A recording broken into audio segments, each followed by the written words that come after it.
Texas man who threatened Louisville head football coach Jeff Brom and quarterback Miller Moss over a gambling loss was sentenced to 4 years today, but he will not face any jail time as long as he follows the court's conditions. WLKY's DeAndrea Turner joins us now live outside the courthouse. And DeAndrea, what are these conditions that he has to follow?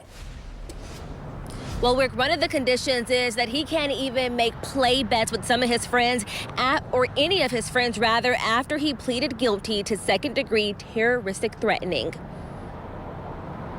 Is it still your desire to plead guilty to terroristic threatening in the second degree? Yes. On Tuesday, Brian Mandel pleaded guilty to second-degree terroristic threatening. As part of his deal, the other 6 counts he was facing were dropped. The Commonwealth recommended a 4-year sentence, but instead of serving time, the sentence will be diverted for 2 years unsupervised.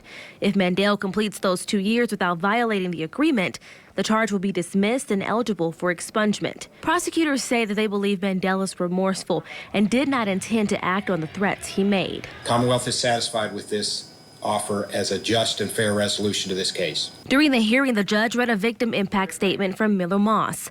Moss said Mandel sent him a message claiming he lost an $80,000 bet and warned that Moss and his family would suffer if the money wasn't paid. The initial shock turned to fear, not for myself, but for my family and those I love more than anything.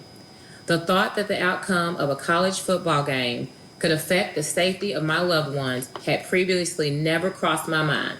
The statement went on to describe Mandel as part of what Moss called a growing dangerous culture of extreme sports gambling. The legal implications of this are beyond my knowledge, but I hope everyone understands the type of person they are dealing with.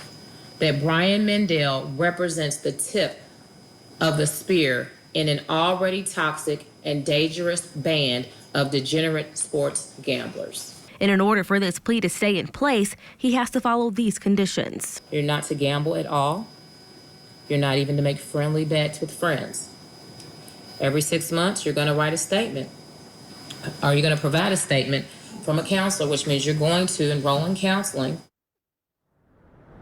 And every 6 months, he's going to have to send those letters to the Commonwealth here. And he's also going to have to pay some restitution. For now in downtown, DeAndrea Turner, WLKY News.